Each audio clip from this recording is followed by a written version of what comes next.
আমাৰ টাৰ্গেটটো হ'ল 2 লাখ ভেকেন্সি ওলোৱা 26 চনটো আমাৰ হ'ল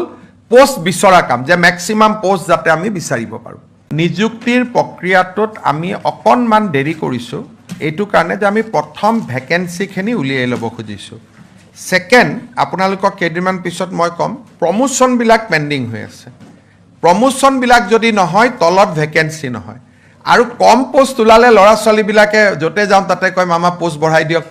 দিয়ক সেইকাৰণে এই বছৰটো আমি এই বানপানী হোৱাৰ পিছতে খুব প্ৰমোশ্যনবিলাক কৰিব খুজিছোঁ অসম গভৰ্ণমেণ্টত আপোনালোকে জানে কনিষ্টবলৰ পৰা যদি মানুহজন হাবিলদাৰ নহয় কনিষ্টবলৰ পোষ্টটো খালী নহয় সেইকাৰণে ডিচেম্বৰলৈকে আমি প্ৰমোশ্যনবিলাক চেছ কৰিব খুজিছোঁ ধৰক এডুকেশ্যন ডিপাৰ্টমেণ্টত 1000 হেডমাষ্টাৰৰ পোষ্ট খালী আছে যদি শিক্ষকজন হেডমাষ্টাৰ নহয় শিক্ষকৰ পোষ্টটো খালী নহয় সেইকাৰণে আমাৰ টাৰ্গেটটো হ'ল 2 লাখ ভেকেন্সি ওলোৱা যাতে এই 5 বছৰত আমি 2 লাখ বা মোটামুটি 2 লাখ নিযুক্তি দিব পাৰোঁ সেইকাৰণে এই বছৰটোত আমি প্ৰমোশ্যনখিনি কৰিম যাতে ম্যাক্সিমাম ভেকেন্সি উলিয়াব পাৰোঁ আৰু 2027 চনৰ পৰা আমি এপইণ্টমেণ্টবিলাকৰ কাম আৰম্ভ কৰিম 26 চনটো আমাৰ হ'ল পোষ্ট বিচৰা কাম যে ম্যাক্সিমাম পোষ্ট যাতে আমি বিচাৰিব পাৰোঁ পলিগেমি বা বহুবিবাহ প্ৰথা বহুত দূৰলৈকে শিপাইছিলে অন্ততঃ যোৱা কেইটামান দিনত ইউনিফৰ্ম সিভিল কোডৰ আইন প্ৰণয়ন হোৱাৰ পিছত মই য'তেই তোৰত গৈছোঁ এগৰাকী নহয় এগৰাকী মহিলাই মোৰ আগত আহি অভিযোগ কৰিছে যে মোক কোনো ধৰণৰ ডাইভোৰ্স বা বিবাহ বিচ্ছেদ নোহোৱাকৈ প্ৰথম স্বামীয়ে মোৰ লগত যোগাযোগ বন্ধ কৰি দিছে কাৰোবাৰ কোলাত কেঁচুৱা আছে আৰু কোনোবা স্বামীৰ ঘৰলৈ গ'লে মাৰপিট কৰিও খেদি পঠোৱা হৈছে আৰু ইয়াৰ ভিতৰত ভালে সংখ্যক চৰকাৰী কৰ্মচাৰী আছে এই ঘটনাৰ পিছত আমি এটা চিন্তা কৰিছিলোঁ যে যদি চৰকাৰী কৰ্মচাৰী এজনে নিজৰ প্ৰথম পত্নীক বিবাহ বিচ্ছেদ নোহোৱাকৈ পৰিত্যাগ কৰে তেতিয়ালে তাতকৈ ডাঙৰ অপৰাধ একো হ'ব নোৱাৰে নিয়মমতে সেই চৰকাৰী কৰ্মচাৰীজনে ইয়াৰ পিছত চৰকাৰী চাকৰিত থকাৰো অধিকাৰ হেৰুৱাই পেলায় কিন্তু এই অভিযোগবিলাকৰ তদন্ত নোহোৱাকৈ বা ডিপাৰ্টমেণ্টেল প্ৰচিডিং নোহোৱাকৈ এজন ব্যক্তিক চৰকাৰী চাকৰিৰ পৰা আমি গুচাই বুলি ক'লে গুচাব নোৱাৰোঁ সেইকাৰণে আমি এটা নতুন সিদ্ধান্ত লৈছোঁ যে পৰিত্যাগ কৰা পত্নীগৰাকীয়ে যদি DDO-জনক অৰ্থাৎ যিজনে দৰমহা দিয়ে তেওঁক যদি আবেদন কৰে তেওঁৰ দৰমহাৰ 20% ইনক্লুডিং DA এইটো নহয় যে বেছিক স্যালাৰি সম্পূৰ্ণ দৰমহাৰ 20% পৰিত্যাগ কৰা পত্নীগৰাকীৰ একাউণ্টলৈকে ট্ৰান্সফাৰ কৰি দিব কেছু চলি থাকিব প্ৰচিডিংও চলি থাকিব সমান্তৰালভাৱে মহিলাগৰাকীয়ে 20% দৰমহাৰ ধন লাভ কৰিব যাতে তেওঁলোকে এটা জীৱন এটা আৰম্ভ কৰিব পাৰে আজি আমাৰ চৰকাৰী কৰ্মচাৰীৰ এভাৰেজ দৰমহা 50,000 প্লাস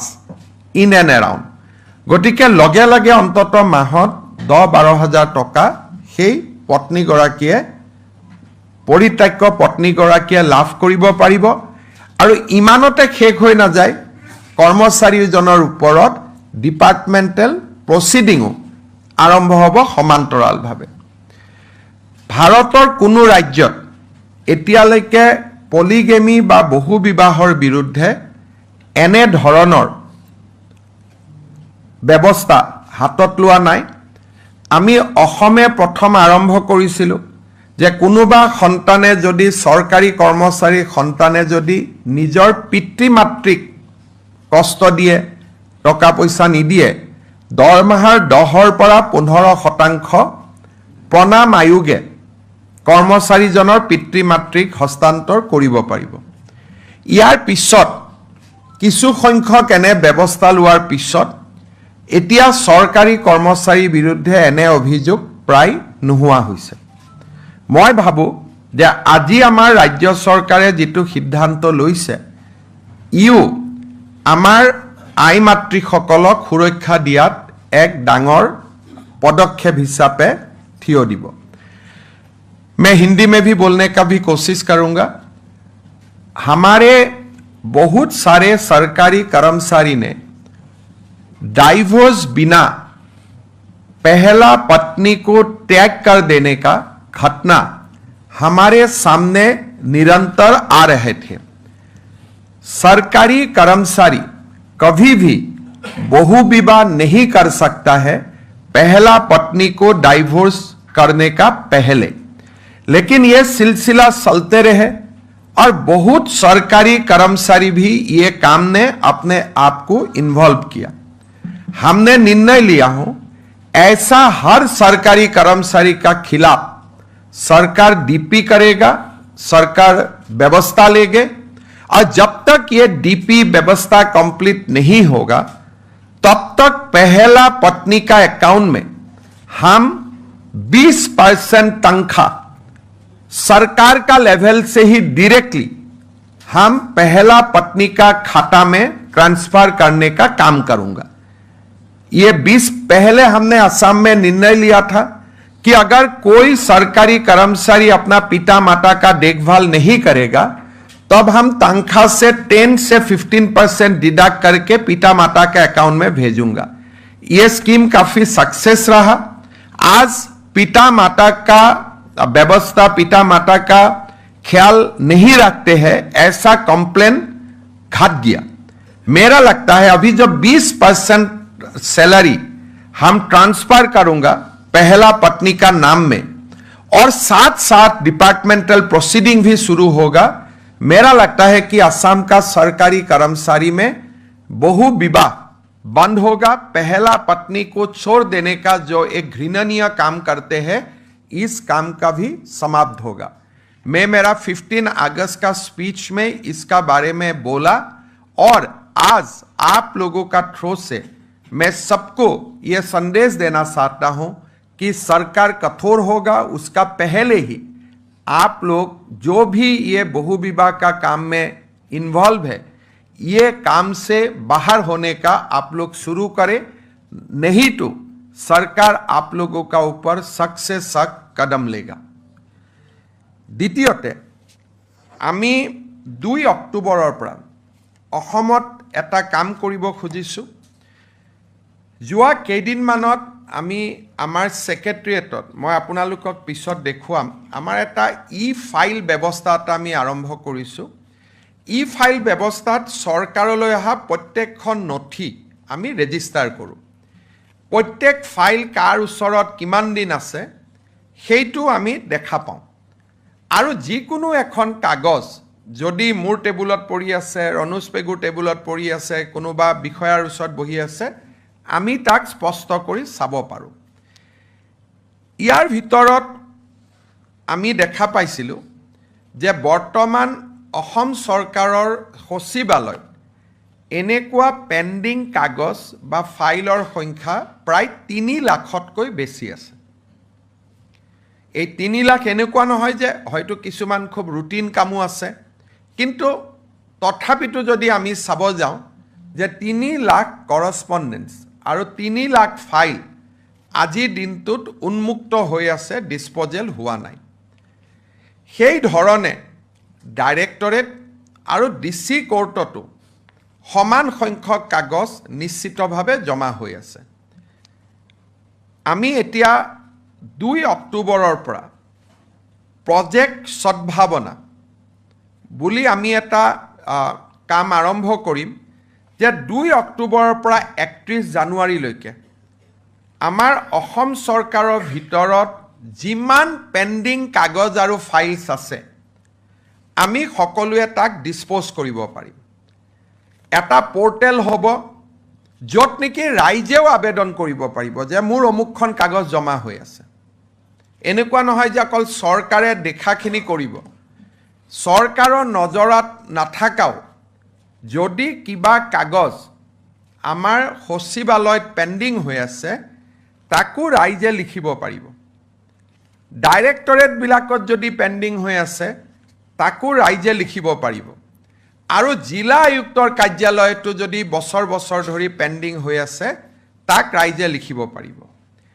ইয়াৰ আগতে আমি কিছুমান বিধিগত ব্যৱস্থা ল'ব লাগিব মাটিৰ কাম পৰি আছে SDLSC বনাব লাগিব তাৰ মিটিং কৰিব লাগিব কোনোবা নিয়মৰ কাৰণে কামটো কৰিব পৰা নাই কেবিনেটে নিয়ম সংশোধন কৰিব লাগিব এটা ডাঙৰ কৰ্মযোগ্য এটা আমি ৰূপায়ণ কৰিব লাগিব 2021 চনত এই কামটো আমি হাতত লৈছিলোঁ তেতিয়া ফাইলবিলাক মেনুৱেল আছিলে আৰু আমি যিমান পাৰোঁ ফাইলবিলাক শেষ কৰিছিলোঁ আৰু আপোনালোকে দেখা পায় যে সেক্ৰেটাৰিয়েটত তেতিয়াৰ পৰা মানুহ অহাৰ সংখ্যাটো দ্ৰুত গতিত কমি গৈছিলে কিন্তু মেনুৱেল থকা বাবে আমি বহুত কথা ধৰিব পৰা নাছিলোঁ কাৰণ কোনোবা এখন কাগজ যদি ফাইলৰ তলত আছে তাক গম পোৱা নাযায় ফাইলৰ ভিতৰত যদি 4খন কাগজ বন্ধ হৈ আছে তাক গম পোৱা নাযায় এতিয়া ফাইল যিটো আমি ব্যৱস্থা হাতত ললোঁ আমাৰ ডেটা চেণ্টাৰ হোৱাৰ পিছত এতিয়া আমি প্ৰত্যেকখন কাগজ আমি ধৰিব পাৰোঁ সেই কাৰণে এইবাৰ প্ৰজেক্ট সদ্ভাৱনা আৰু বেছি প্ৰিচিছন হ'ব পাৰিব নিৰ্ভৰশীল হ'ব পাৰিব যোৱাকালি মই প্ৰায় 2 ঘণ্টা ধৰি আমাৰ মুখ্য সচিব আৰু অতিৰিক্ত মুখ্য সচিবসকলৰ লগত আলোচনা কৰিছিলোঁ এজন এডিশ্যনেল চিফ সেক্ৰেটাৰীক আমি 10টা ডিপাৰ্টমেণ্ট দিছোঁ তেওঁলোকে কথা পাতিব নিয়ম সংশোধন লাগে নিয়মৰ সংশোধনৰ কথা ক'ব আন ব্যৱস্থা ল'ব লাগে তাৰ বিষয়ে ক'ব আৰু 2 অক্টোবৰলৈকে আমি এটা সুন্দৰ ব্যৱস্থা আৰম্ভ কৰিম যাতে সচিবালয়ৰ পৰা ডাইৰেক্টৰৰ পৰা DC কোৰ্টলৈকে আমাৰ কাগজ পত্ৰসমূহ নোহোৱা হৈ যায় আৰু ৰাইজে ইয়াৰ এটা প্ৰত্যক্ষভাৱে লাভ পাব পাৰে আমি কাৰ হাতত কি জমা হৈ আছে কি জমা হৈ থকা নাই এই গোটেই ব্যৱস্থাটো আপোনালোকৰ জৰিয়তে প্ৰথমতে ৰাইজক দেখুৱাই ল'ম আৰু 31 জানুৱাৰীলৈকে আমি কিমানখিনি সফল হ'ব পাৰিলোঁ সেই বিষয়েও আমি ৰাজ্যৰ জনসাধাৰণক আমি দেখুৱাই ল'ম যাতে আমি বহু বেছি জনতাক বা ৰাইজক যোনে চৰকাৰখনৰ ওচৰত আশাৰে বাট চাই আছে তেওঁলোকক যাতে আমি এটা সকাহ দিব পাৰোঁ তৃতীয়তে চৰকাৰে এটা নতুন সিদ্ধান্ত লৈছে যে আমাৰ চৰকাৰত আপোনালোকে জানে যে যুৱ সমাজৰ কল্যাণৰ বাবে প্ৰত্যক্ষ কোনো বিভাগ নাছিলে স্পৰ্টছ এণ্ড ইউথ ৱেলফেয়াৰ বুলি আমাৰ ডিপাৰ্টমেণ্ট আছিলে কিন্তু স্পৰ্টছ এণ্ড ইউথ ৱেলফেয়াৰত ক্ৰীড়াক অধিক গুৰুত্ব দিয়া হৈছিলে এতিয়া ৰাজ্য চৰকাৰে এটা সিদ্ধান্ত লৈছে যে আমি এটা ইউথ ৱেলফেয়াৰ এণ্ড এম্পাৱাৰমেণ্ট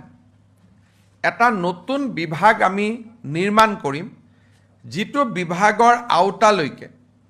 ৰাজ্যৰ যুৱ আয়োগ NCC NSS এমপ্লয়মেণ্ট এক্সচেঞ্জসমূহ যিমানবিলাক এমপ্লয়মেণ্ট এক্সচেঞ্জ আছে আৰু ৰাজ্যৰ বিভিন্ন স্তৰত শিক্ষা বিভাগে হাতত লোৱা যুৱ কল্যাণৰ কাম আন বিভাগবিলাকে হাতত লোৱা যুৱ কল্যাণৰ কাম গোটেইবিলাক সেই বিভাগটোৰ ওপৰত ন্যস্ত হ'ব আৰু এই বিভাগটো আমি আশা কৰিছোঁ যে 17 ছেপ্টেম্বৰৰ দিনাখন প্ৰধানমন্ত্ৰী নৰেন্দ্ৰ মোদীৰ উপজা দিন সেই দিনটোত আমি আৰম্ভ কৰিব পাৰিম আৰু এই যিটো ডিপাৰ্টমেণ্ট এই ডিপাৰ্টমেণ্টৰ জৰিয়তে আমি যুৱক যুৱতীসকলৰ কল্যাণৰ বাবে আমি নিৰন্তৰ কাৰ্যসূচী আমি গ্ৰহণ কৰিব পাৰিম আকৌ ভাৰতৰ ভিতৰতে এটা ডেডিকেটেড ইউথ ৱেলফেয়াৰ ডিপাৰ্টমেণ্ট মই নাজানো আন কিমান বিভাগত আছে কিন্তু আমাৰ কাৰণে ই এটা ডাঙৰ প্ৰাপ্তি হ'ব আৰু ইতিমধ্যে বিভাগটোৰ নিৰ্মাণৰ কাম তাৰ ডিষ্ট্ৰিক্ট অফিচ ক'ত হ'ব ষ্টেটত ডাইৰেক্টৰেট কেনেকুৱা হ'ব ষ্টেটত আন কি ধৰণৰ কাৰ্যসূচীবিলাক ইয়াত অনা হ'ব তাৰ কাম কাজ আৰম্ভ হৈছে আৰু আমি ভাবোঁ যে 17 ছেপ্টেম্বৰৰ দিনাখন আমি ৰাজ্যৰ যুৱ সবলীকৰণ আৰু কল্যাণ বিভাগটো আমি আৰম্ভ কৰিব পাৰিম স্বাধীনতা দিৱসৰ দিনা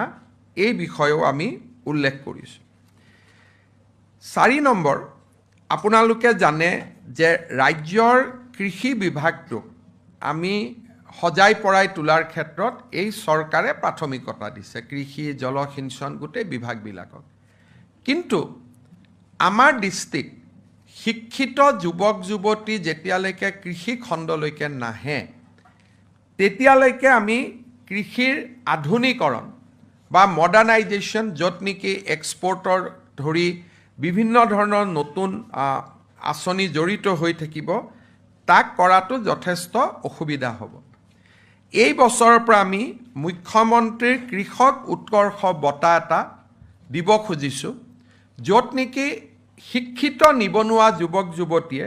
যদি কৃষি খণ্ডত আহি কাম কৰিছে, তেওঁলোকক আমি 1 লাখ টকা আৰু কৃষি বিভাগৰ চৰকাৰী আঁচনিসমূহৰ সৈতে জড়িত কৰিম। অকল মাত্ৰ টকা দিয়াই নহয়, টকাটোৰ লগতে কৃষি বিভাগৰ আন আঁচনিবিলাকৰ সৈতে আমি জড়িত কৰিম। 5 বছৰত আমি 10,000 শিক্ষিত নিবনুৱা যুৱক যুৱতীক এই উৎকৰ্ষ বঁটাৰ অধীনলৈ আনিব খুজিছোঁ। এই বছৰ আমি 1000 আমি কৃষকক এই বঁটাৰে, শিক্ষিত নিবনুৱা যুৱক যুৱতী যোনে কৃষকৰ বা খেতিৰ কাম হাতত লৈছে, তেওঁলোকক আমি